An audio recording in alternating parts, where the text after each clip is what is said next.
ధన్యవాదాలు అధ్యక్ష. తక్కువ చెప్తాను అధ్యక్ష.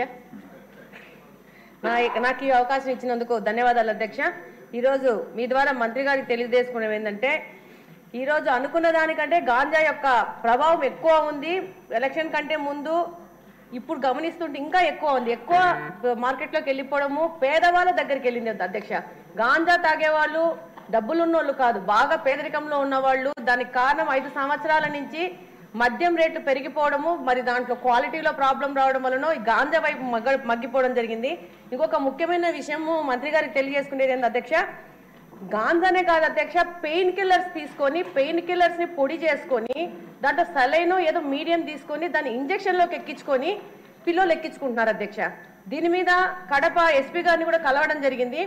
తల్లులు వాళ్ళు మా దగ్గరకు వచ్చి ఆ యొక్క మెడిసిన్స్, మీడియంస్, సిరంజెస్ తీసుకొచ్చి చూపించి, పిల్లలు ఒక్క దాంట్లో కలుపుకొని 10 మంది 15 మంది పిల్లోళ్ళు ఇంజక్షన్ తీసుకుంటున్నారు.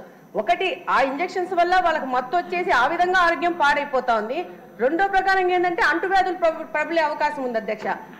ఆ తల్లులు వచ్చి చెప్పిన విషయం ఏంటంటే, మా పిల్లల్ని తీసుకెళ్లి జైల్లో వేసేయండి, మా పిల్లల్ని మేము ఆపుతుంటే మమ్మల్ని కొడుతున్నారు, ఈ యొక్క మెడిసిన్స్ కొనడానికి వెళ్ళేసి డబ్బులు దొంగతనాలు చేయడము, వాళ్ళ ఇంట్లో కొట్టడము, వాళ్ళ పక్క వాళ్ళ జోలికి పోవడము, ఇలాంటి నేరాలు చేయడానికి అవకాశం వస్తూ ఉంది. మేము కంట్రోల్ చేయలేకపోతున్నాము, మా పిల్లల ఆరోగ్యాలు పాడైపోతుంది, మీరు ఏమన్నా చెయ్యి ఆపండి మేడం అని చెప్తున్నారు. అంటే నాకు అర్థమైంది ఏంటంటే, ఉన్న సమస్య కంటే సమస్య పెద్దగా ఉంది. ఈరోజు మనం కనుక్కుంటే ఏమవుతుందంటే అధ్యక్ష, ఈ యొక్క మెడిసిన్స్ కొరియర్ ద్వారా తెప్పించుకుంటున్నారు.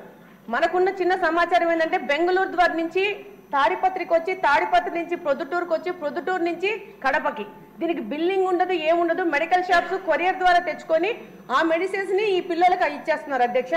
దానివల్ల ప్రాబ్లం ఏంటంటే, ఎస్పీ గారు చెప్పడము, దాన్ని పట్టుకోవడం ఎట్లా అనేది. దీని ప్రకారం నార్కోటిక్స్ చీఫ్ గారి దగ్గరికి కూడా వెళ్ళి మాట్లాడడం జరిగింది. ఆయన అంటారు, ఇంకా పెద్ద ఎత్తున దీన్ని పెంచాల్సిన అవసరం ఉంది కంట్రోల్ చేయడానికి. అంటే రకరకాల విధానాల్లో, ఒక గాంజా అనుకొని మనం అనుకుంటున్నాము, పెయిన్ కిల్లర్స్, మత్తు పదార్థాలు మెడికల్ షాప్స్ లో కొనే వాటి ద్వారా కూడా పిల్లలు దీనిలోకి వెళ్తున్నారు. తప్పకుండా యువతను కాపాడుకోవాల్సిన అవసరం ఉంది అధ్యక్ష. ఒక్క నిమిషం.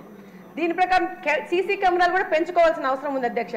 కడప నియోజకవర్గానికి వస్తే దాదాపు అంతకుముందు ఉన్న కెమెరాలన్నీ ఈ 5 సంవత్సరాలు నిర్వీర్యం చేయడం జరిగింది. ఎక్కడైనా ఏదైనా క్రైమ్ జరిగితే కనుక్కోవాలా నేరస్తులు అంటే కనుక్కోలేని పరిస్థితిలో తయారైపోయింది అధ్యక్ష. ఇంకోటి అధ్యక్ష, మా కడపలో మార్పు అనే పేరు మీద ఈ డి అడిక్షన్ సంబంధంగా ప్రైవేట్ డాక్టర్స్ వచ్చి ఒక సెంటర్ని ఓపెన్ చేసినారు అధ్యక్ష కడపలో.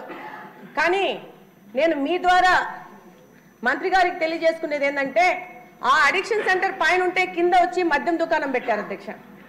అంటే పైన తాగండి, పైన డి అడిక్షన్ సెంటర్కి వెళ్ళండి, కిందికి వెళ్ళి మద్యం తాగండి, మళ్ళా చెడిపోండి, మళ్ళీ పైకి వచ్చి అడిక్షన్ సెంటర్లు వచ్చారండి. దాని మీద పెద్ద ఎత్తున మేము అధికారుల దృష్టికి తీసుకుపోవడం, అక్కడి నుంచి ఆ మద్యం దుకాణం కడపలో మార్చి బిల్టప్ సర్కిల్లో కడపలో దాన్ని మార్చి దూరంగా పెట్టండి. ఎందుకంటే ఒక పెద్ద ప్రయోజనం కింద ప్రైవేట్ వ్యక్తులు డాక్టర్స్ వచ్చేసి పిల్లలు దీంట్లో బాధపడుతున్నారు, వీళ్ళని మార్చాలనే ఉద్దేశంని ఈ యొక్క కింద మద్యం దుకాణం పెట్టడం ద్వారా దాన్ని దెబ్బతీసినట్టు అవుతుంది అధ్యక్ష. థ్యాంక్ యూ అధ్యక్ష. ఎమ్మెల్యేస్కి వారి పవర్ వారికి పూర్తిగా తెలియట్లా. సమస్యలు హోమ్ మినిస్టర్ గారికి చెప్పడం మంచిదే, కానీ మీ నియోజకవర్గాల్లో పోలీస్ తోటి ఇంటరాక్ట్ అయ్యి MLAs must also take active role in controlling the anti social activities. ఇంకక్కర్లేదమ్మా మంత్రి గారు.